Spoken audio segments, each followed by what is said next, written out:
إن الحمد لله نحمده ونستعينه ونستغفره ونعوذ بالله من شرور أنفسنا ومن سيئات أعمالنا من يهدي الله فلا مضل له ومن يضلل فلا هادي له وأشهد أن لا إله إلا الله وحده لا شريك له وأشهد أن محمدا عبده ورسوله أما بعد فإن خير الحديث كتاب الله وخير الهدي هدي محمد صلى الله عليه وسلم وشر الأمور محدثاتها وكل محدثة بدعة وكل بدعة ضلالة وكل ضلالة في النار.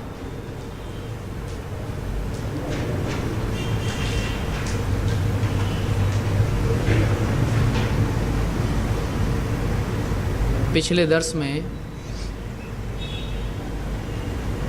شرعی احکام کی دو قسمیں ہم نے دیکھی تھی.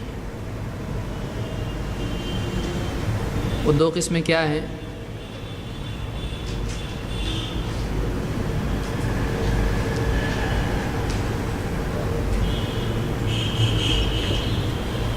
شرعی احکام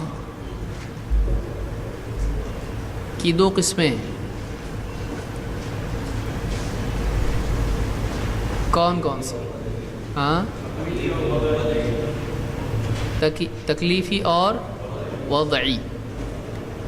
تکلیفی احکام یا الاحکام التکلیفیہ، اس کی کتنی قسمیں ہیں؟ 5. کون کون سی ہیں؟ واجب،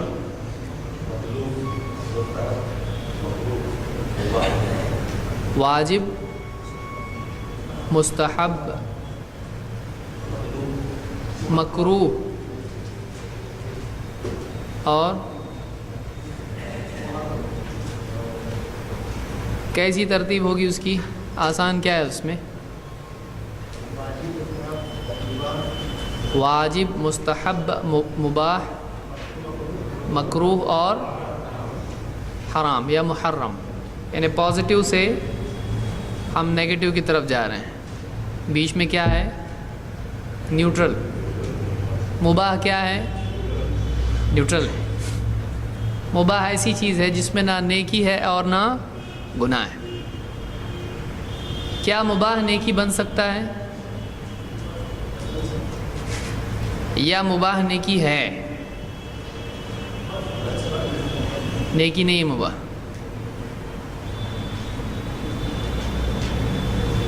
مباح نیکی ہے یا نیکی بن سکتا ہے؟ تو مباح نیکی نہیں ہے.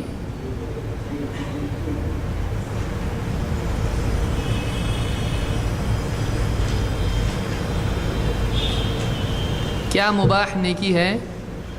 نہیں، مباح نیکی نہیں ہے. مباح میں اور مستحب میں کیا فرق ہے؟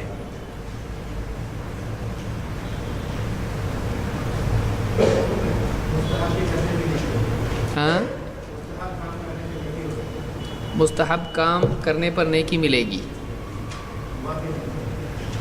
اور مباح پہ نیکی نہیں ہے. تو مباح فی نفسی ہی نیکی نہیں ہے، لیکن اگر وہ حرام سے بچنے کے لیے ہو یا اس میں خود خیر کی نیت ہو تب جا کر وہ کیا ہو جاتا ہے؟ نیکی بن جاتا ہے.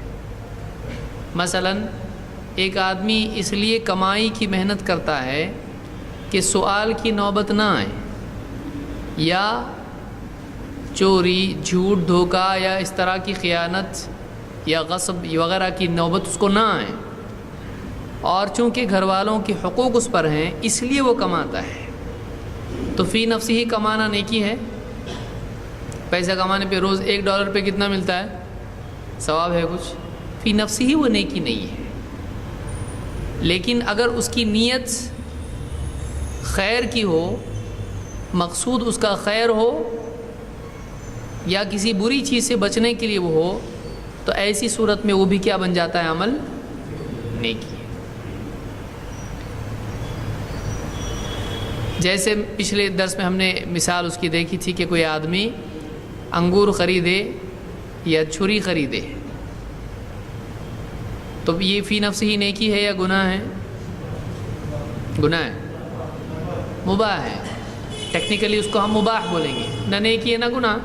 چھری خریدنا نہ نیکی ہے نہ گناہ ہے. نہ انگور کا ایسا معاملہ ہے. انگور کا بھی یہی معاملہ ہے کہ نہ وہ نیکی ہے اور نہ. لیکن انگور اگر مہمان کے لیے خرید رہا ہے کھلانے کے لیے اور مہمان نوازی کے لیے تو کیا ہو گیا اب؟ کیونکہ مہمان کا اکرام کرنا نیکی ہے. اور اگر شراب بنا کے پینے کے لیے کر رہا ہے تو وہ عمل جو فی نفسی ہی مباح تھا، فی نفسی کا مطلب خود، وہ اب کیا ہو گیا؟ یا تو نیکی بن گیا یا پھر حرام. اور چھری اگر لے رہا ہے پھل کاٹ کے کھلانے کے لیے مہمانوں کو تو اب وہ کیا ہو گیا؟ مستحب. لیکن اگر وہ کسی کی گردن ہی کاٹنے کے لیے خرید رہا ہے تو یہ کیا ہو گیا؟ یہ حرام ہو گیا. کسی مسلمان کے قتل کے لیے یا کسی ایسے آدمی کے لیے جس کا کوئی جرم نہیں ہے اس کے قتل کے لیے خرید رہا ہے تو وہ حرام ہے. تو بہرحال یہ چیزیں ہم نے دیکھی تھیں. وضعی احکام میں کیا باتیں تھیں؟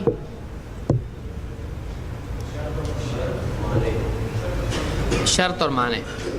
شرط کس کو کہتے ہیں؟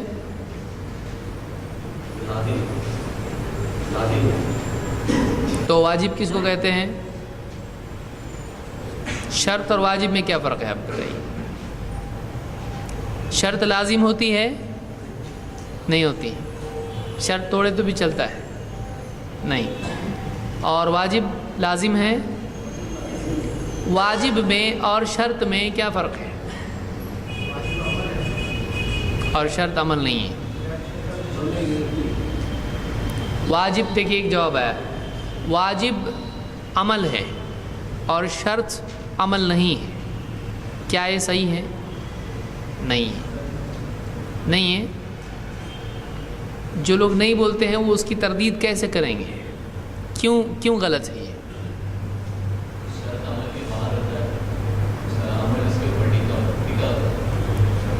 شرط عمل کے باہر ہوتا ہے اور عمل اس پر ٹکا ہوتا ہے.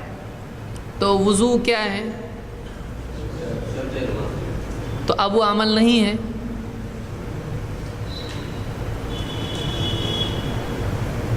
وضو عمل ہے یا نہیں ہے؟ ہاں نہیں ہے نا. وضو کوئی عمل ہے؟ عمل ہے ہی نہیں. وہ تو اپنے آپ ہو جاتا نا وضو. نیند میں سے بیدار ہو گئے تو وضو ہو گیا، ایسا ہوتا. کیا وضو بندے کا کسب ہے؟ کسب کس کو کہتے ہیں؟ کمائی، یعنی خود کرتا ہے. دیکھیے خراٹے کسب ہے؟ اب بولیں یہ کیا بول رہے ہیں؟ ایک آدمی نیند میں خراٹے لیتا ہے یا ایک آدمی اونگتا ہے تو یہ کسب ہے یا نہیں ہے؟ یعنی آدمی بولتا ہے چلو اونگیں گے تو اونگتا ہے، چلو خراٹے لیں گے لیتا ہے. وہ کیا ہوتا ہے؟ اپنے آپ آ جاتا ہے. وہ اس کی کمائی ہے نہیں، اس کا کسب نہیں ہے. لیکن کلام کرنا، بات چیت کرنا کیا ہے؟ یا بیٹھے بیٹھے اچانک شروع ہو جاتا ہے. ایسا ہوتا آپ نہیں چاہ رہے تھے، آپ سوچ رہے تھے کچھ اور منہ یہاں بات کر رہا اور آپ کو معلوم بھی نہیں. ایسا ہوتا بلکہ آپ کا کسب ہے وہ. تو بندے کے اعمال دو قسم کے ہوتے ہیں، ایک وہ جو کسبی ہوتا ہے اور ایک اپنے آپ اس سے ہوتا ہے، جیسے دل کا دھڑکنا. لیکن یہ اس کا کسب نہیں ہے، اپنے آپ ہوگا. نیند آنا، یہ حالتیں اس پر طاری ہوتی ہیں، کسبی نہیں ہے. غلطی کر جانا بولنے میں، بھولنا، چلو بھولیں گے، ایسا ہوتا. لیکن بولتے ہیں نا میں بھول گیا، لیکن کیا واقعی اس نے بھولایا اپنے آپ کو؟ نہیں، وہ اپنے آپ ہوتا ہے. تو جو کسب نہیں ہے اس پہ پکڑ بھی، اسی لیے آدمی بھول کے کھا لے اگر تو جہنم میں جائے گا. روزے کی حالت میں اگر بھول کے کھا لے تو کیا گناہ ہے؟ نہیں ہے. نماز میں رکعت کتنی ہے اس کو یاد نہیں آ رہا، گناہ ہے؟ نہیں ہے. تو ایسی کتنی چیزیں ہیں جو آدمی سے ہو جاتی ہیں لیکن اس پر گناہ نہیں ہے. تو وہ اس کا کسب اگر نہیں ہے تو گناہ بھی نہیں ہوتا ہے. یہ شریعت کا قاعدہ ہے. ہم جب القواعد الفقہیہ دیکھیں گے تو ایسی کئی چیزیں دیکھیں گے انشاءاللہ. یہاں یہ بات ہے کہ شرط اور واجب میں کیا فرق ہے؟ تو یہ بات صحیح ہے کہ شرط عمل نہیں ہے اور واجب عمل ہے. کیا یہ بات صحیح ہے؟ نہیں ہے.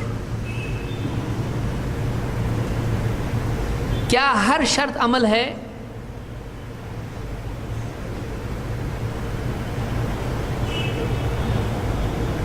ہاں، یعنی ہر شرط عمل نہیں ہوتا ہے یا ہر شرط عمل ہوتا ہے؟ کچھ لوگ بیچارے پہلی بار آئے ہوں گے، بولیں گے کیا شرط لگا رہے ہیں، ہم کو سکھائے تھے شرط غلط رہتا اور یہ شرط لگا رہے ہیں آپ. شرط کا مطلب ہوتا ہے کنڈیشن. وہ شرط نہیں جو جوئے میں لگتی ہے. شرط یعنی کنڈیشن. جیسے اللہ نے شرط جائز ہے کہ نہیں ہے؟ جائز ہے. شرط جائز ہے یا نہیں؟ دلیل؟ ارے بھائی کسی چیز کے لیے شرط رکھنا جائز ہے کہ نہیں؟ دلیل؟ شرط جائز ہے. ہاں، نہیں معلوم. یہ سب سے اچھا جواب ہے. اللہ نے فرمایا ان تنصروا اللہ ینصرکم. اگر تم اللہ کی مدد کرو گے اللہ تمہاری مدد کرے گا. اگر تم ایسا کرو گے تو اللہ ایسا کرے گا. یہ کیا ہوا؟ شرط ہوئی. اللہ نے مدد کے لیے کنڈیشن رکھی ہے یا نہیں؟ کیا کنڈیشن ہے کہ نہیں ہے؟ کنڈیشن ہے نا. تو کسی چیز کے لیے کنڈیشن ہونا یہ شرط ہے. بہرحال تو کیا ہر شرط عمل ہوتا ہے یا نہیں؟ اب ہم اس طرف آ رہے ہیں جو ہم شرط اور معنی جو ہم جس پہ گفتگو کر رہے تھے. تو کیا ہر شرط عمل ہوتا ہے یا نہیں؟ نہیں ہوتا. مثال اگر شرط عمل ہوتا بھی ہے اور نہیں بھی ہوتا ہے، کیا ہے؟ صحیح ہے؟ صحیح ہے. عمل ہوتا ہے. مثال نماز کے لیے وضو شرط ہے یا وضو شرط ہے؟ پانی سامنے رکھ کے دیکھنے کا اس کو ہو جاتا نا وضو کس کو بولتے ہیں؟ اس پانی کو جس سے آدمی کیا کرتا ہے؟ وضو کرتا ہے. تو وضو کیا ہے؟ عمل ہے. اور وہ کیا کس کے لیے شرط ہے؟ یعنی عمل بھی شرط ہو سکتا ہے. اب ایک ایسی مثال دیجیے جو عمل نہیں ہے. مغرب کی نماز کے لیے سورج کا ڈوبنا کیا ہے؟ شرط ہے. سورج ڈوبے گا تو مغرب کی نماز کیا ہو جاتی ہے؟ فرض ہو جاتی ہے. نفل؟ فرض اور واجب ایک ہی ہے. تو سورج ڈوبنے پر مغرب کی نماز جائز ہوتی ہے یا فرض؟ کیا ہوتی ہے؟ جائز ہوتی ہے. یعنی جائز ہوتی ہے، نہیں بھی پڑھے تو چلتا. ہاں، دونوں ہوتی ہے. یہ بہت اچھا ہے. جھگڑا ہی ختم. اصل میں فی نفس ہی مغرب کی نماز فرض ہے یا جائز ہے؟ فرض ہے. اور اللہ نے اس فرض کو کس کے ساتھ جوڑا ہے؟ تو جب سورج ڈوبے گا تو کیا ہوگی؟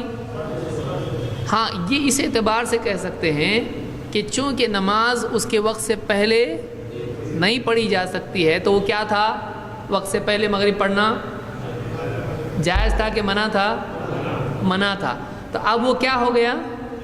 جائز ہو گیا. اس اعتبار سے بول سکتے ہیں کہ اب نماز پڑھ سکتے ہیں، لیکن فی نفس ہی اس کا حکم کیا ہوا؟ اب فرض ہے. چونکہ اصلاً وہ کیا ہے؟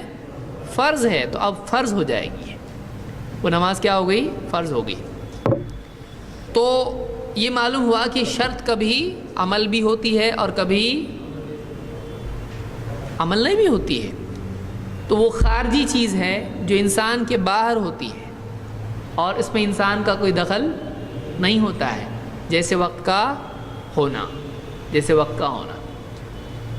شرط کے علاوہ ہم نے کیا دیکھا؟ ایک دوسری چیز تھی. وہ کیا ہے؟ معنی. معنی کے کیا معنی ہیں؟ آڑ، رکاوٹ. یعنی اس کو آپ کیسے ڈیفائن کرو گے؟ یعنی کسی کو بتانا ہے بھائی معنی کیا ہے اور شرط کیا ہے، تو آپ معنی کو کیسے بتاؤ گے؟ ایسی چیز جو موجود ہو تو عمل صحیح نہیں ہوتا ہے. یعنی مثال،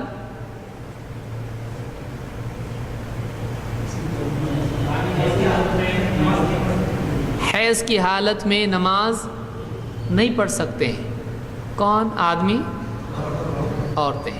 یعنی عورت اگر حیض کی حالت میں ہو تو نماز نہیں پڑھ سکتی ہے. اور آدمی کے لیے کیسا ہے؟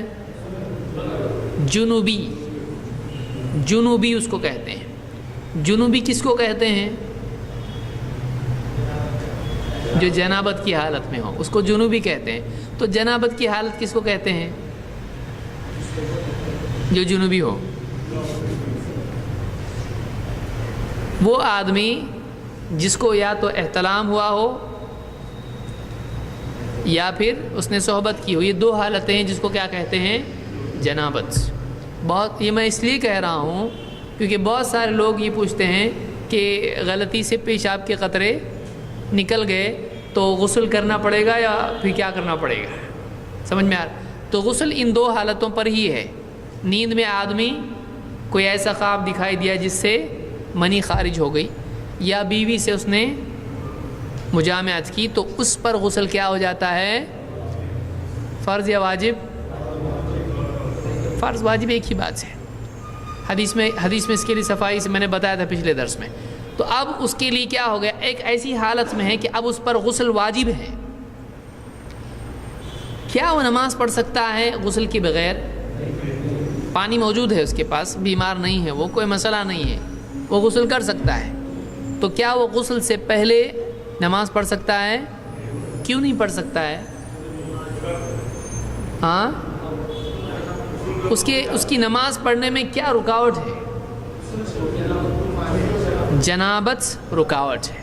جنابت جب تک رہے گی وہ نماز صحیح. اگر پڑھ لیا اس نے، اے اللہ تو قبول کرنے والا ہے، اور پڑھ دیا اس نے،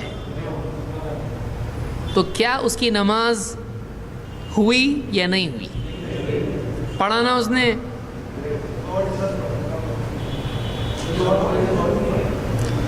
اگرچہ اس کی نماز واقع ہوئی لیکن اس پر سے ادا نہیں. پریکٹیکلی کوئی آدمی دیکھے گا، مسجد میں آیا اور اس نے پڑھا مثلا جہالت کی وجہ سے، اب اس آدمی نے پڑھا، کیا نماز اس کی ہوئی؟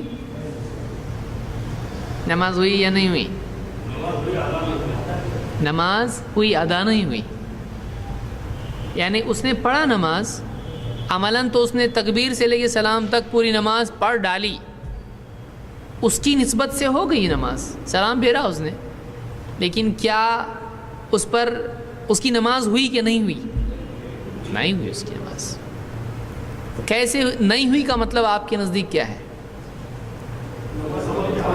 ہوئی یا نہیں ہوئی؟ نہیں ہوئی. لیکن ہوئی نا، اس کی سلام پھیرا تو ہوئی کہ نہیں ہوئی؟ پریکٹیکلی ہوئی اور تھیوریٹیکلی نہیں ہوئی.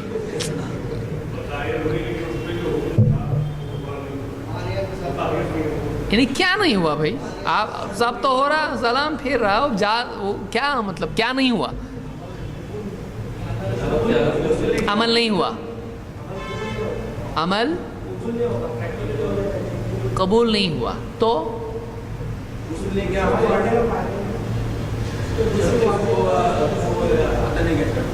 شرط اس نے ادا نہیں کیا. اس طہارت جو ہے یعنی غسل کا حدث سے پاک ہونا، حدث کو رفع کرنا، یہ لازم ہے. ایسی حالت میں نہیں ہونا چاہیے، طہارت کی حالت میں نماز پڑھنا چاہیے. تو اس نے وہ نہیں کیا تو نماز تو کیا نہیں ہوا؟ مطلب کیا بولیں گے آپ اس کو؟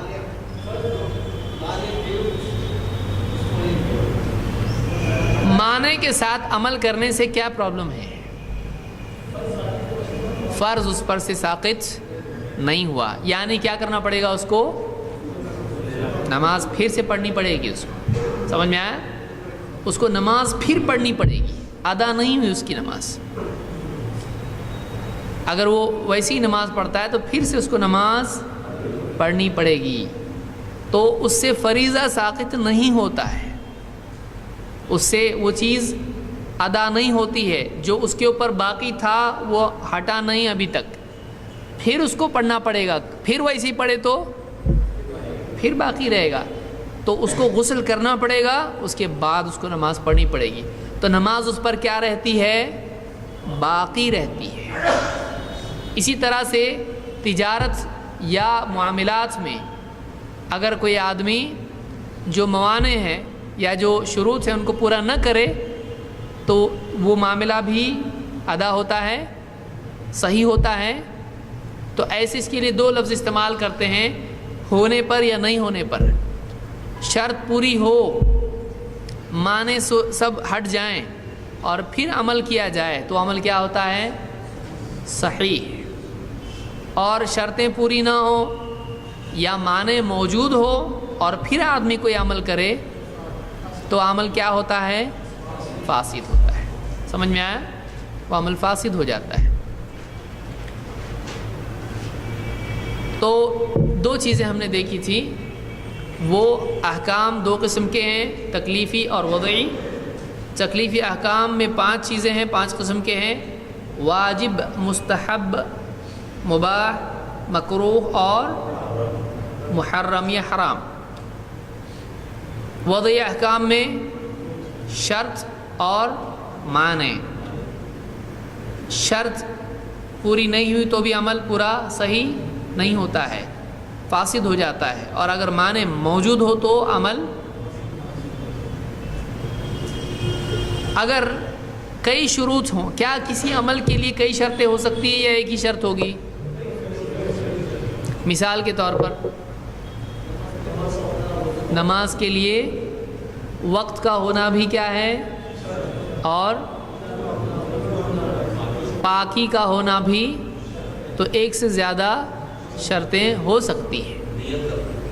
نیت کرنا، تو یہ ایک سے زیادہ شرطیں کسی عمل کی ہو سکتی ہیں۔ اگر ایک شرط پوری کرے اور دوسری شرط پوری نہ کرے تو کیا عمل صحیح ہوگا؟ تو مطلب شروط کے تعلق سے ہم کیا کہیں گے؟ ساری شرطیں پوری ہونی چاہیے۔ ساری شرطیں پوری کرے لیکن کوئی معنی موجود ہو تو عمل صحیح ہوگا؟ نہیں۔ کئی موانع موجود ہوں، ان میں سے ایک آدھ معنی رہ جائے اور باقی سب ہٹ جائیں تو عمل صحیح ہوگا؟ تو ہم کیا کہیں گے کہ ساری شرطیں پوری ہونا چاہیے اور سارے معنی ہٹنا چاہیے، تب جا کر کوئی عمل کیا جائے تو وہ کیا ہوتا ہے؟ صحیح ہوتا ہے۔ سمجھ میں آیا؟ اگر ایک بھی شرط پوری نہ ہو، ایک بھی معنی باقی رہے، عمل صحیح نہیں ہوتا ہے، فاسد ہو جاتا ہے۔ اب ہم آگے بڑھیں گے۔ آج ہم 4 لفظ دیکھیں گے، 5: عام، خاص، مطلق، مقید اور الاستثناء یا استثناء آپ اس کو یہاں پہ لگانے کی ضرورت ہے، سب بغیر۔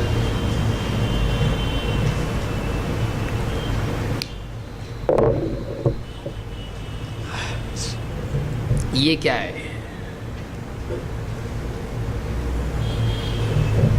قرآن کریم میں اللہ تعالیٰ نے فرمایا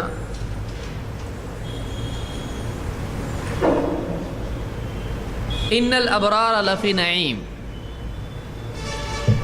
نیک لوگ نعمت میں یعنی جنت کی نعمت میں ہوں گے۔ جملہ، اب اس کو ہم پہلے دلائل ہم آگے دیکھیں گے، پہلے اس کو ہماری اپنی زبان میں ہم سمجھنے کی کوشش کریں گے کہ یہ کب استعمال ہوتا ہے اور اس کی کیا وجہ ہے اور کیوں ہم اس پہ ڈسکس کر رہے ہیں۔ جیسے حدیث میں ہے کل بنی آدم خطاء، کہ آدم کی اولاد سب کے سب غلطی کرتے ہیں۔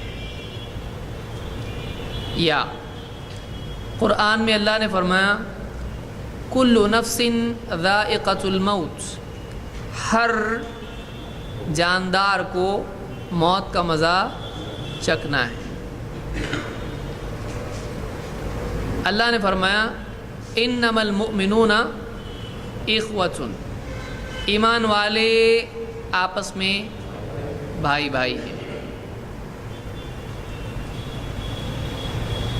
الدین النصیحہ، اس کو چھوڑ دیجئے، اس مثال کو نہیں لیں گے، کہ جب کوئی ایسا لفظ استعمال کیا جائے یا ایسا جملہ ہو جس میں اس کیٹیگری کے سب لوگ شامل ہو جائیں، چاہے وہ چیز ہو یا وہ افراد ہوں، جب اس کیٹیگری سے لیے کہہ رہا ہوں میں، اس کے سب اس میں شامل ہو جائیں جن سے متعلق وہ بات ہے، جیسے اللہ نے قرآن کریم میں فرمایا وَمَا خَلَقْتُ الْجِنَّ وَالْإِنسَ إِلَّا لِيَعْبُدُونَ، میں نے جنات اور انسانوں کو اپنی عبادت کے لیے پیدا کیا ہے۔ تو کیا کوئی اسے کہہ سکتا ہے اس سے مراد کچھ انسان ہیں، کچھ جنات ہیں، یا سب ہیں، یا کچھ ہیں؟ سب ہیں۔ ہر جاندار کو موت کا مزہ چکھنا ہے، اس سے مراد کون ہے؟ سب ہیں، جس میں جان ہے، ظاہر بات ہے، جس میں جان ہے وہی بے جان ہوگا۔ یا اسی طرح سے نیک لوگ جنت میں نعمتوں میں ہوں گے۔ کون سے نیک لوگ؟ سب نیک لوگ ہوں گے۔ حدیث میں ہے من مات لا یشرک باللہ شیئا دخل الجنہ، جو اس حال میں مرے کہ وہ اللہ کے ساتھ شرک نہیں کرتا تھا وہ جنت میں جائے گا۔ اس میں کسی خاص ملک کے لوگ ہیں، عرب کا ہے، چین کا، جاپان کا ہے، 15ویں صدی کا ہے، پہلی صدی کا ہے، صحابہ کے دور کا ہے، ایسا ہے کوئی؟ یا 15 لوگ ہی جائیں گے ایسے بولنے والے، 313 لوگ جائیں گے، 1000 جائیں گے، ایسا کچھ ہے؟ تو جو بھی بولے گا وہ سب کے سب کیا ہوں گے؟ جنت میں جائیں گے۔ سمجھ میں آ رہی بات؟ تو کوئی بات جب بولی جاتی ہے تو اس میں اگر اس کیٹیگری کے سب لوگوں کے لیے بولی جاتی ہے تو اس کو کیا کہتے ہیں؟ یہ عام ہے، یہ سب کے لیے ہے۔ تو کوئی حکم اللہ کا جب آتا ہے تو عام طور سے جنرلی قاعدہ یہ ہے کہ وہ سب کے لیے ہوتا ہے۔ جیسے اللہ نے فرمایا یا ایھا الناس اعبدوا ربکم، اے لوگو اپنے رب کی عبادت کرو۔ تو یہاں لوگوں سے مراد عرب کے لوگ ہیں نا؟ تو جب اس طرح کی بات ہوتی کہ جس میں سب آتے، الناس سے مراد لوگ سے مراد کون؟ سب لوگ۔ سمجھ میں آیا؟ تو ایسا جو جملہ ہوتا ہے اس کو کیا کہا جاتا ہے کہ اس آیت میں حکم کیا ہے؟ عام ہے، یعنی سب کے لیے ہے۔ یہ نہیں کہا جائے گا عربوں کے لیے ہے، یہ نہیں کہا جائے گا کہ اس زمانے کے لوگوں کے لیے ہے۔ تو قرآن کے احکام کیا ہوتے ہیں؟ عام ہوتے ہیں، الا یہ کہ اس میں کوئی بتایا جائے یہ خاص ہے کسی کے لیے۔ جیسے 4 نکاح کس کے لیے ہیں؟ کوئی بھی کر سکتا ہے، کوئی بھی مرد 4 نکاح کر سکتا ہے۔ 4 سے زیادہ کر سکتا ہے۔ اللہ تعالیٰ نے کیا فرمایا؟ خالصۃ لک من دون المؤمنین، اے نبی یہ آپ کے لیے کیا ہے؟ خاص ہے، مؤمنین کے لیے نہیں۔ تو ایک حکم وہ ہوتا ہے جو عام ہو، اور دوسرا حکم وہ ہوتا ہے جو خاص ہو، کسی شخص کے لیے، کچھ لوگوں کے لیے، کسی خاص طبقے کے لیے، مرد کے لیے یا عورت کے لیے۔ سمجھ میں آ رہا ہے؟ کچھ چیزیں مرد کے لیے خاص ہوں گی، کچھ چیزیں عورت کے لیے کیا ہوں گی؟ خاص ہوں گی۔ تو بعض احکام عام ہوتے ہیں اور بعض احکام کیا ہوتے ہیں؟ خاص ہوتے ہیں۔ اس کا خطاب مردوں سے ہوتا ہے، کبھی عورتوں سے ہوتا ہے، کسی خاص طبقے سے ہوتا ہے، کسی ایک شخص سے بھی ہو سکتا ہے، کسی ایک شخص سے بھی ہو سکتا ہے۔ تو ایسی دلیل جس میں عموم ہو بتایا نہیں گیا ہو کہ کسی کے لیے خاص ہے، وہ کیا ہوتا ہے؟ عام ہوتا ہے، الا یہ کہ کوئی ایسی دلیل ملے جس میں بتایا گیا ہو کہ یہ سب کے لیے نہیں ہے، یہ فلاں کے لیے ہے۔ سمجھ میں آ رہا ہے؟ تو اس کو کیا کہیں گے ہم؟ خاص کہیں گے۔ جیسے مثال میں نے کیا دی کہ 4 سے زیادہ نکاح کس کے لیے ہیں؟ مثال کے طور پر اللہ کے نبی صلی اللہ علیہ وسلم ایک کے بعد ایک روزے رکھتے تھے، صحابہ نے بھی رکھنا شروع کیا۔ آپ نے کیا کہا؟ لست کہیئتکم، میں تمہاری طرح نہیں ہوں، انما یطعمنی ربی ویسقین، میں تمہاری طرح نہیں ہوں، مجھے میرا رب کھلاتا پلاتا ہے۔ تو معلوم ہوا کہ اس میں کیا ہو گیا؟ نبی کا معاملہ الگ ہو گیا، دوسروں کا الگ ہو گیا۔ تو صوم وصال جس کو کہا جاتا ہے کہ بغیر سحری اور افطار کے لگاتار 1 سے زیادہ روزے رکھنا، یہ کون رکھتا تھا؟ اللہ کے نبی صلی اللہ علیہ وسلم۔ تو جب صحابہ کو آپ نے دیکھا، آپ نے کہا میں تمہاری طرح نہیں ہوں، لست کہیئتکم، میں تمہاری طرح نہیں ہوں، مجھے میرا رب کھلاتا پلاتا ہے۔ یا اللہ کے نبی صلی اللہ علیہ وسلم لیٹے سوئے اور اٹھے اور آپ نے ویسی نماز پڑھی۔ حضرت عائشہ نے پوچھا آپ سوتے ہیں اور اس کے بعد نماز بھی پڑھ لیتے ہیں؟ آپ نے کہا ہاں، میری آنکھ سوتی ہے لیکن میرا دل جاگتا رہتا ہے۔ تو یہ کس کے لیے ہے؟ تو آپ نے اپنے آپ کو دوسروں سے کیا کیا؟ یہاں الگ کیا۔ سمجھ میں آ رہا ہے؟ یا اسی طرح سے صدقات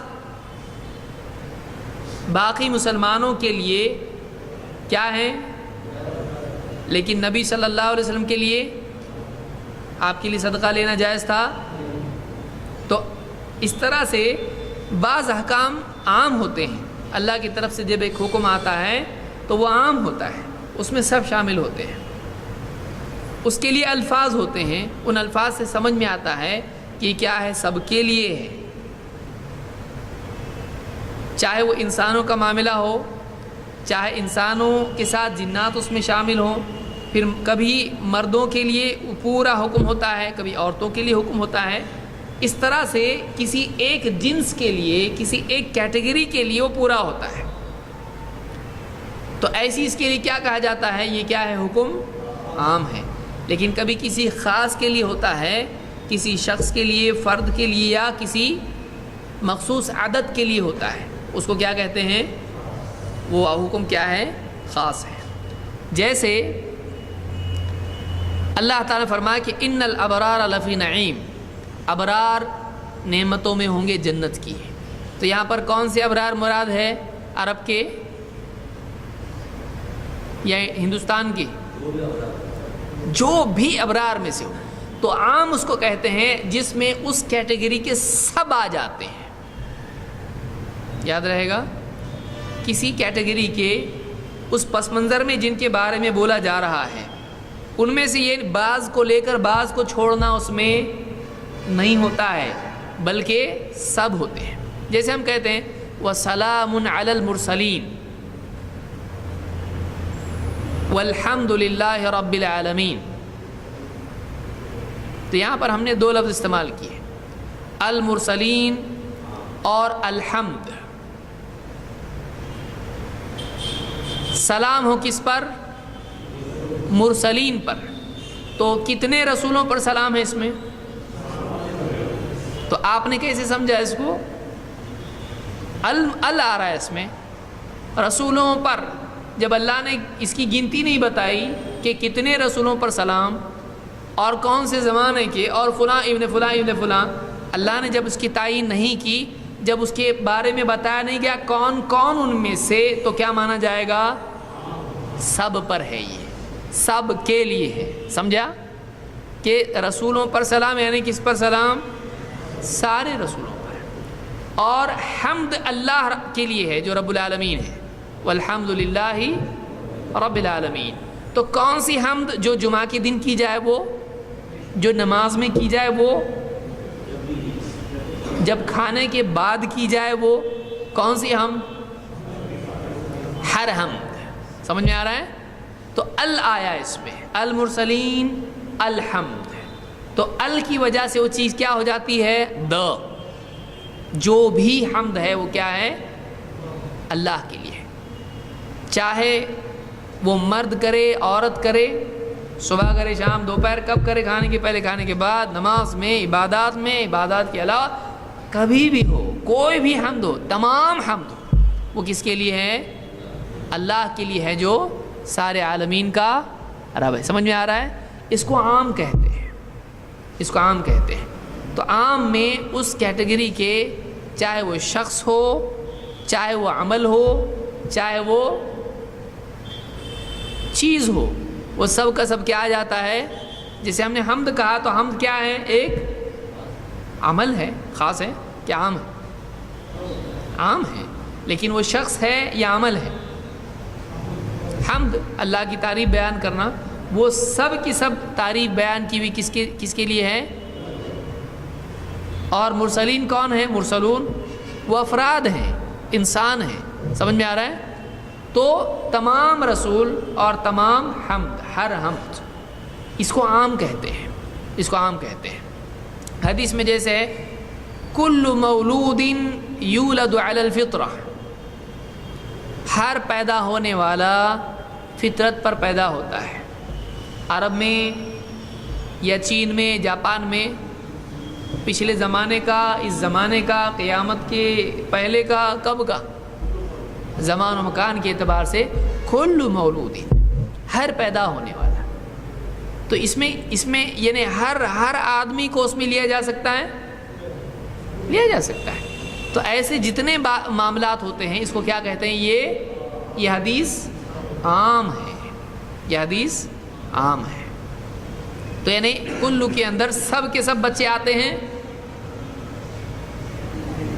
اور اپاہج بچے اس میں آتے ہیں، آتے ہیں، اور مسلمانوں کے بچے غیر مسلموں کے۔ تو کیوں، کیسے معلوم پڑا آپ کو؟ کلو، تو یہ کلو کیا بتا رہا ہے؟ عام ہے۔ یہ سمجھ میں آ رہا؟ عام سمجھا ابھی؟ تو اس کیٹیگری، یہاں بچوں کے بارے میں بات ہو رہی ہے۔ اچھا، یہاں پر انسان کے بارے میں بات ہو رہی ہے، جانوروں کے بارے میں؟ تو آپ کلو سے، کل مولود، ہر پیدا ہونے والا سے کیا مراد لیا آپ نے؟ انسان یا جانور؟ کیوں؟ اسی لیے میں نے کیا کہا؟ اس کیٹیگری کے جس کے بارے میں بات، اب ہر پیدا ہونے والا ہے نا اس میں، تو اس میں کیا ہو گیا؟ جانور بھی آئے، کتے بلی گدھے گھوڑے سب آئے۔ یہ آپ لیں گے مراد، اس سے نہیں لیں گے۔ کیوں؟ اس لیے کہ بات کس کے بارے میں کہی جا رہی ہے؟ کیونکہ آگے کا جملہ اس کی وضاحت کر رہا ہے کہ یعنی یہاں تک کہ اس کے ماں باپ اس کو کیا کرتے ہیں؟ یہودی، نصرانی یا مجوسی بناتے ہیں۔ اگر وہ مسلمان ہو تو بچہ بھی کیا ہو جاتا ہے؟ تو یہاں کس کے بچے کے، کون سے بچے کے بارے میں بات ہو رہی ہے؟ بکری کے، انسان کے۔ سمجھ میں آ رہا ہے؟ یعنی یہ ان لوگوں کے لیے ہو رہا ہے جن کے لیے اسلام اور کفر کا معاملہ ہے، جو مکلف ہیں، یعنی انسان۔ اور اس میں جن کو بھی آپ ضمناً شامل کر سکتے ہیں۔ کیوں؟ اس لیے کہ ان کے لیے بھی اسلام اور کفر کا معاملہ ہے۔ سمجھ میں آ رہا ہے؟ اور خاص کہتے ہیں، عام کے بارے میں جو باتیں یہاں پر بیان کی گئی ہیں، جیسے مثال کے طور پر اس کی مثال ہے اِنَّا كُلَّ شَيْءٍ خَلَقْنَاهُ بِقَدَرٍ، ہم نے ہر چیز کو تقدیر سے پیدا کیا ہے۔ یعنی ہر چیز کے لیے اللہ کے ہاں کیا ہے؟ تقدیر ہے۔ بارش ہونا، دنیا کا نظام چلنا، انسان کا پیدا ہونا، جانوروں کا، چوپائے، پرندے، کیا تمام چیزیں تقدیر کے تابع ہیں یا کون سی چیز تقدیر کے باہر ہے؟ ہر چیز۔ اِنَّا كُلَّ شَيْءٍ، شَيْء ہر چیز، تو ہر چیز ہم نے کیسی پیدا کی ہے؟ تقدیر سے۔ اللہ نے اس کا اندازہ کیا، اور اللہ نے اپنے اندازے سے ہر چیز کو ایک ویلیو، جس کو آپ کہیں گے، اس کے لیے ایک عدد، وزن، وقت، اس کے لیے ہر صفت، اللہ نے جس کے لیے جو چاہے صفت دے دی۔ اللہ نے اپنے حساب سے جو کچھ کرنا تھا کیا۔ ہر چیز اس حساب اور تقدیر کے اندر ہے یا باہر ہے؟ اللہ نے فلاں چیز کا اندازہ ہی نہیں کیا، فلاں چیز تقدیر کے باہر ہے، ایسا بول سکتے ہیں؟ یہ کفر ہے۔ ہر چیز تو معلوم ہوا جہاں کلو کا لفظ آتا ہے اس سے معلوم پڑتا ہے کہ یہ بات عام ہے۔ کلو سے کیا معلوم ہوتا ہے؟ عام ہے۔ یا اس میں یعنی من کا جملہ استعمال ہو یا اسی طرح سے شرط کا جملہ آتا ہو، جیسے من عمل صالحا فلنفسہ، جو کوئی نیکی کرے گا اس نیکی کا فائدہ اسی کو ہوگا۔ تو اس سے مراد مرد ہیں یا عورت ہیں؟ عرب ہے عجم ہے؟ تو من کا جب لفظ آتا ہے تو اس سے کیا مراد ہوتا ہے؟ یہ کیا ہے حکم؟ یہ وعدہ، جیسے کوئی کہے حدیث میں ہے یا قرآن کی آیت میں ہے کہ من عمل صالحا فلنفسہ، جو کوئی نیک عمل کرے تو اس کا فائدہ اسی کو ہوگا۔ تو کوئی یہ کہہ سکتا ہے کہ تم مت کرو یہ، اس لیے کہ تمہارے لیے نہیں ہے، یہ عربوں کے لیے ہے، بول سکتا ہے؟ کسی دور کے لیے ہے، یہ نہیں بول سکتا ہے۔ اس میں ہر آدمی آئے گا، جو بھی آدمی ایسا کرے گا اس کے لیے بات ہے۔ تو من میں عموم ہوتا ہے، جو خود بتا رہا ہے کہ کوئی خاص آدمی کے بارے میں بولا جا رہا ہے، جو بھی کرے گا اس کے لیے وعدہ ہے۔ کچھ کے لیے وعدہ ہے یا سب کے لیے ہے؟ سب کے لیے۔ تو عموم میں سب آ جاتے ہیں، عموم میں سب آ جاتے ہیں۔ یا اسی طرح سے جس میں جیسے النکرہ فی سیاق النہی، اس سے بھی عموم معلوم ہوتا ہے۔ مثلا یعنی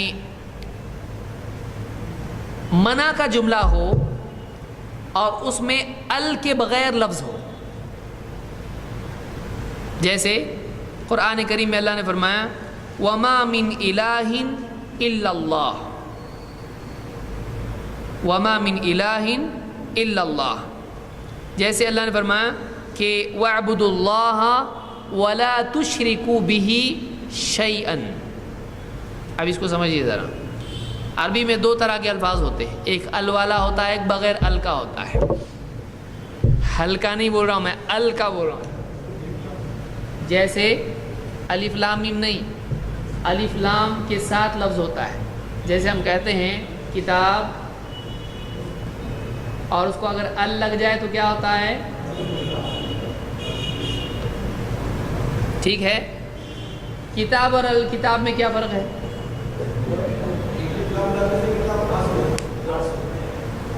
الف لام لگانے سے کتاب خاص ہو جائے گی۔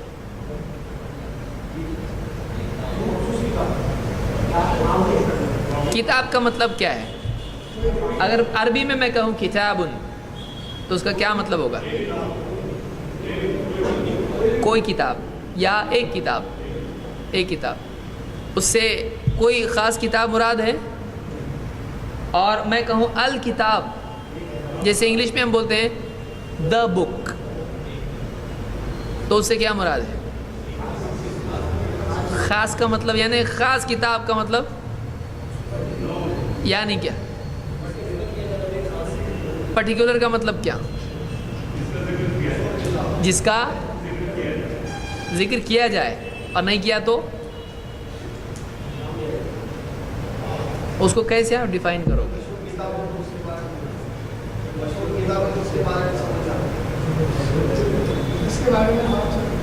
جس کے بارے میں ال جب لگتا ہے یا دا انگلش میں لگتا ہے، اس کا قاعدہ کیا ہے؟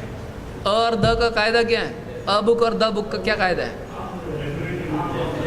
تو ڈیفینٹ کا کیا مطلب ہے؟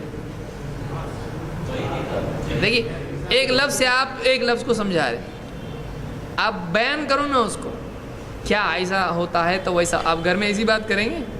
ا کا در ہے تو د کا ہے، ہاں، جس کی طرف اشارہ اس کو یوں کہا جاتا ہے کہ دیکھیے سمجھیے اس کو، ا بک جب کہا جائے ایک کتاب، تو بولنے والا جو بول رہا ہے، سننے والا اس کو نہیں سمجھتا ہے کہ کون، تو سننے والے کے ذہن میں وہ متعین نہیں ہوتا ہے وہ طے نہیں ہوتا ہے کون.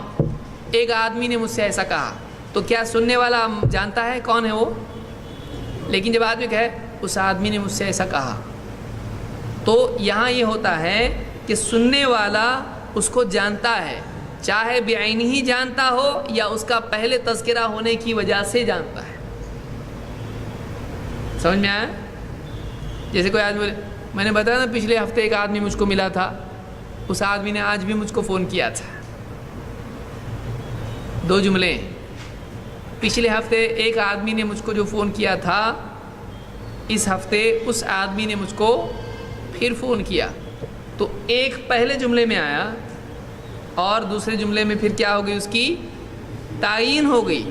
تو پہلی مرتبہ جب تذکرہ آدمی کرتا ہے تو بولتا ہے، پھر جب اس کا تذکرہ کرتا ہے تو سننے والا اس کو جان رہا ہوتا ہے، چاہے نہ جانتا ہو، وہ صرف ذہن میں جان رہا ہے اس کو.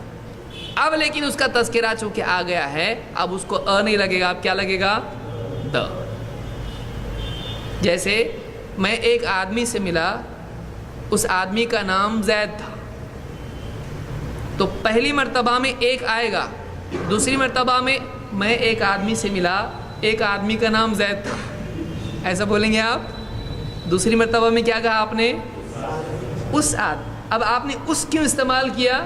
کیونکہ آپ پہلے جملے کی طرف کیا کر رہے ہو، اس کا اشارہ کر رہے ہیں آپ. سمجھ میں آیا؟ تو پہلی مرتبہ تذکرہ چھڑ گیا، سننے والا آپ جان رہا ہے کسی کے بارے میں بات ہو رہی ہے، نیکسٹ جملے میں اسی کی بات ہو رہی کی وجہ سے وہ کیا ہو گیا، آپ د ہو گیا. سمجھ رہا؟ ابھی گرامر انشاءاللہ فیوچر میں ہم کبھی کریں گے تفصیل سے، ابھی نہیں. تو جب کتاب ہوتا ہے تو وہ ایک کتاب ہوتا ہے، کون سی کتاب معلوم نہیں. اور جب الکتاب آتا ہے تو یہ اس وقت آتا ہے جب سننے والا جان رہا ہوتا ہے کہ کسی مخصوص کتاب کے بارے میں بات ہو رہی ہے، چاہے اس نے اس کو نہ دیکھا. جیسے آدمی کہے میں نے ایک کتاب پڑھی، کتاب بہت اچھی تھی، تو دوسرا جملہ کیا ہے، اس میں ایک کتاب نہیں بولا، میں نے ایک کتاب پڑھی، ایک کتاب بہت اچھی تھی، ایسا بولنا صحیح ہوگا. اگلی مرتبہ میں ایک بولنا صحیح ہوگا، تو اب ال لگانا پڑے گا اس کو. یا جیسے ہم کہیں کہ کوئی آدمی آیا تھا، وہ آدمی آپ کے بارے میں پوچھ رہا تھا، صحیح ہے؟ کوئی آدمی آیا تھا، کوئی آدمی آپ کے بارے میں پوچھ رہا تھا، یہ صحیح ہے؟ نہیں ہے. تو آپ پہلی مرتبہ میں آپ نے کیا استعمال کیا؟ کوئی. دوسری مرتبہ میں وہ. تو کیا یہ اس کو جانتا ہے؟ ابھی بھی نہیں جانتا، لیکن پھر بھی اس کے لیے کیا استعمال ہوا؟ وہ کون؟ کوئی. سمجھا؟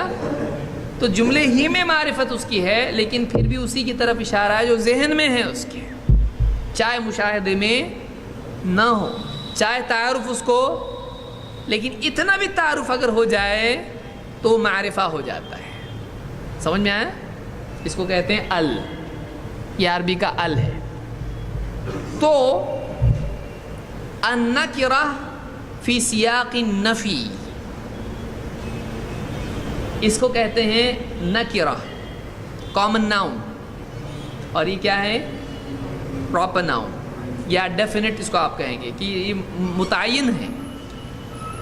تو ایک یا کوئی جب نا کے جملے میں آئیں، کچھ لوگ بیچارے پریشان ہو گئے، کیا ہے یہ درس رہے کہ برس رہے ہمارے اوپر. لیکن یہ چیز بہت ضروری ہے. آپ کچھ لوگوں کو محسوس ہو رہا ہوگا واقعی یہ چیز ہم نے کبھی زندگی میں دیکھی یا سنی نہیں. النکرہ فی سیاق النفی کا کیا مطلب ہے؟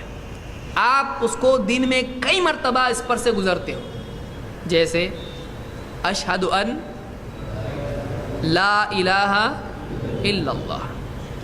تو آپ یہاں پر الہ کا جو لفظ استعمال کر رہے ہو وہ معرفہ ہے یا نکرہ ہے؟ ال کے ساتھ ہے یا بغیر ال کے ساتھ ہے؟ ال کے ساتھ ہے. ال کے ساتھ بھی ہے لیکن نہیں ال کے ساتھ.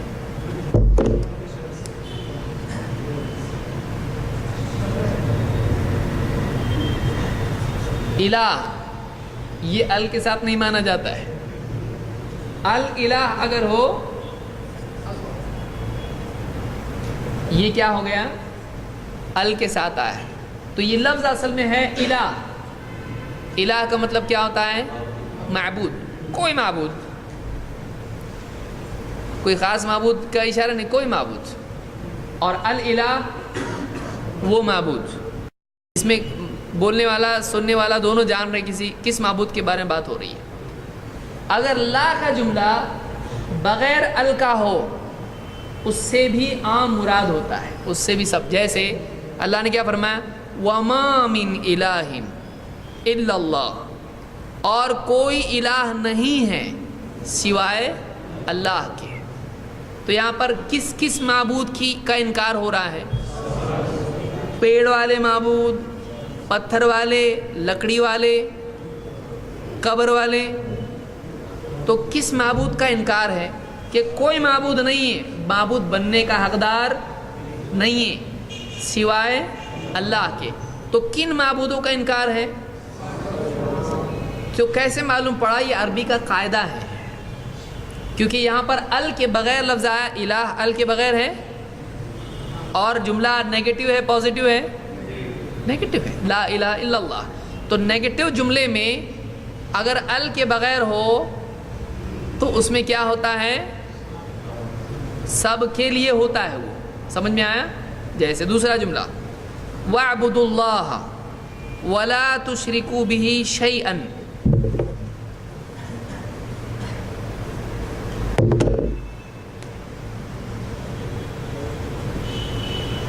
وَاعْبُدُوا اللَّهَ وَلَا تُشْرِكُوا بِهِ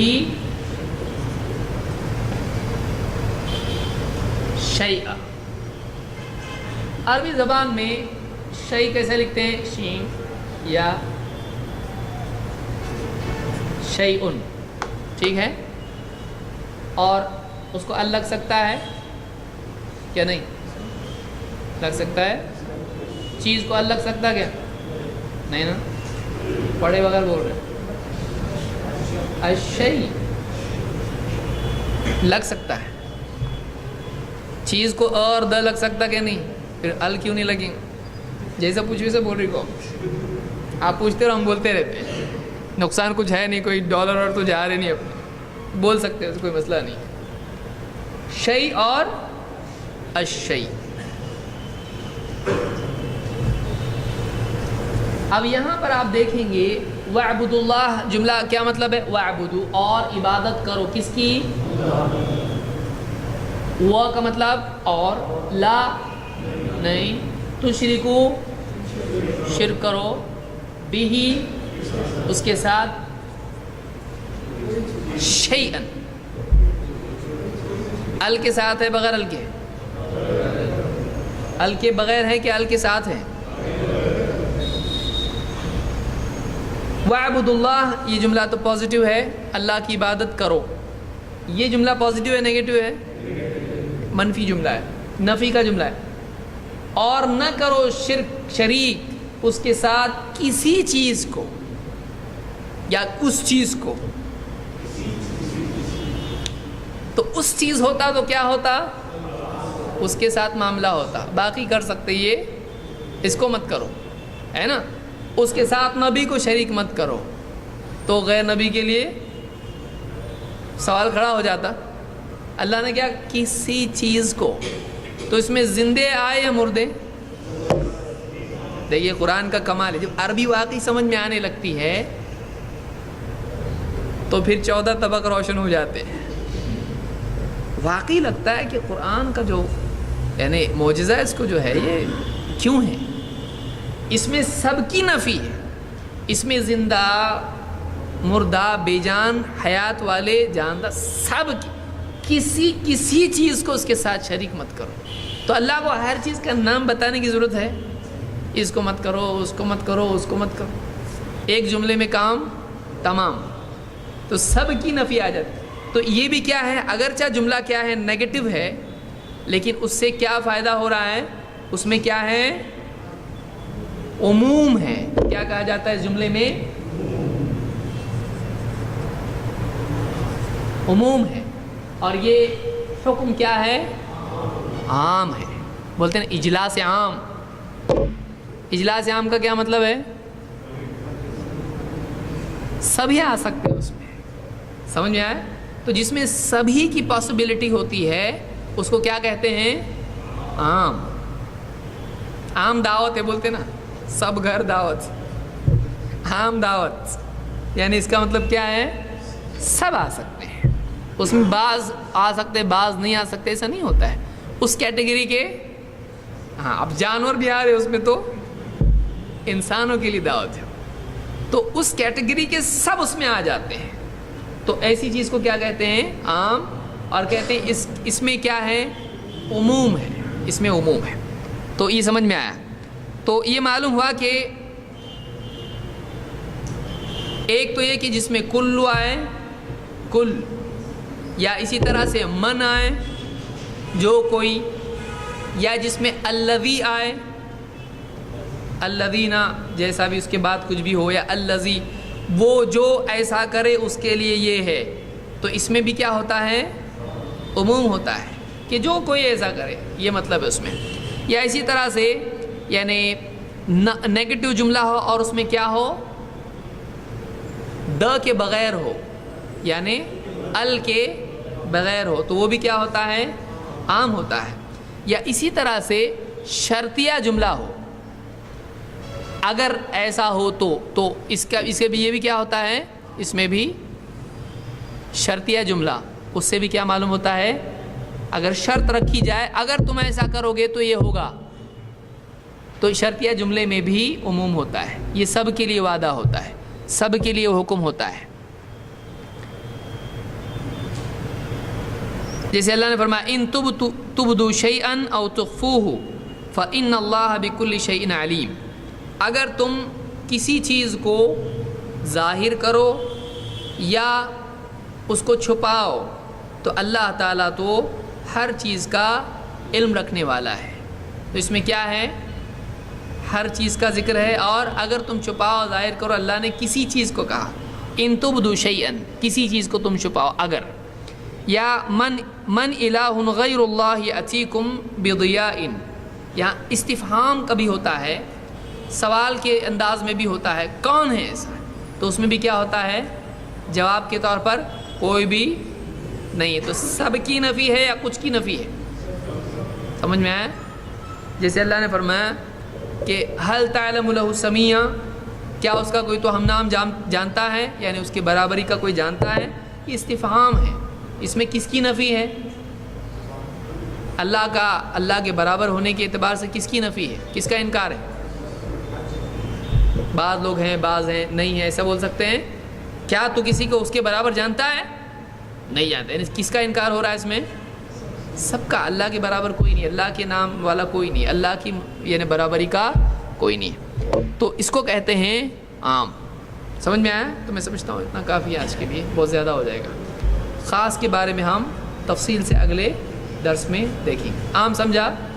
اس میں کسی کو کوئی سوال ہے عام کے بارے میں؟ جام کے بارے میں نہیں.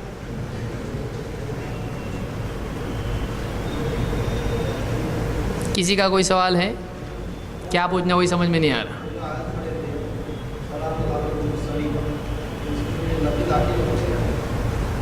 سب داخل ہوتے ہیں اس میں، کیونکہ جو مرسلین کے لیے وعدہ ہوتا ہے وہ انبیاء کے لیے بھی ہوتا ہے. فاذکرونی اذکرکم، ہاں شرطیہ جملہ ہے. لازم نہیں ہے کہ شرطیہ جملہ عام ہو. ہاں اس جنس کے اعتبار سے عام ہو سکتا ہے، کبھی خطاب مردوں کے لیے، کبھی عورتوں کے لیے، کبھی کفار کے لیے ہو سکتا ہے. تو ایک اعتبار سے کہا جا سکتا ہے کہ اصل میں جملہ عام ہوتا ہے. یعنی ہم کہہ سکتے ہیں اصلاً بات عام ہوتی ہے، اگر اس میں کسی سے خطاب خاص طور سے نہ ہو تو وہ کس سے ہوتا ہے؟ یہاں پر اللہ نے کہا تم مجھ کو یاد کرو، میں تمہیں یاد کروں گا. تو یہ کیا ہے؟ سب کے لیے عام ہے.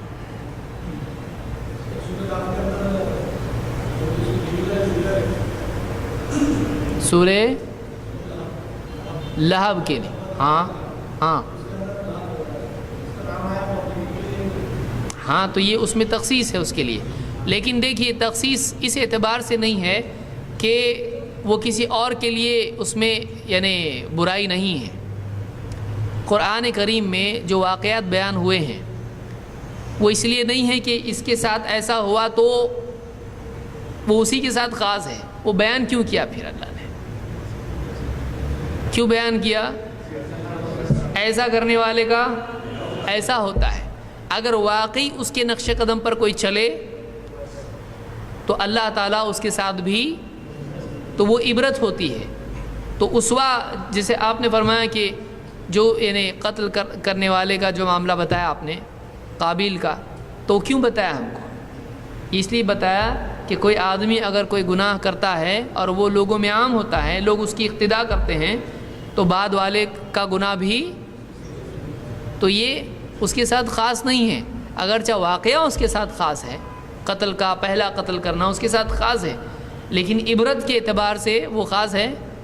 آج اگر کوئی آدمی کوئی گناہ ایجاد کرتا ہے تو اس کے معاملے میں کہا جا سکتا ہے کہ وہ بعد والوں کا گناہ اس پر ہوگا، تو وہ اسوا کے اعتبار سے ہوتا ہے، اسوا اچھا بھی ہوتا ہے اور برا بھی ہوتا ہے۔ تو قرآن میں جو مذمت آئی ہے، ہم انشاءاللہ قرآن کے جو اصول یا قرآن کے بارے میں تفصیل دیکھیں گے، تفسیر، اس میں یہ چیزیں سب آئیں گی کہ قرآن میں اگر کسی کی برائی آتی ہے تو مقصود یہ نہیں ہوتا ہے کہ بس اس کو برا کہہ کے ہم چھوڑ دیں۔ وہ کیوں ہوتی ہے؟ وہ ہمارے لیے نصیحت ہوتی ہے۔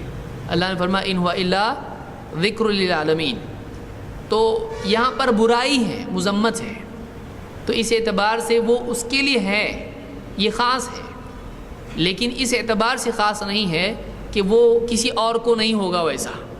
اللہ تعالیٰ کسی اور کو بھی اسی طرح سے برباد کر سکتا ہے، کسی اور کو بھی وہ سزا دے سکتا ہے اگر وہ اسی کے نقش قدم پر چلے۔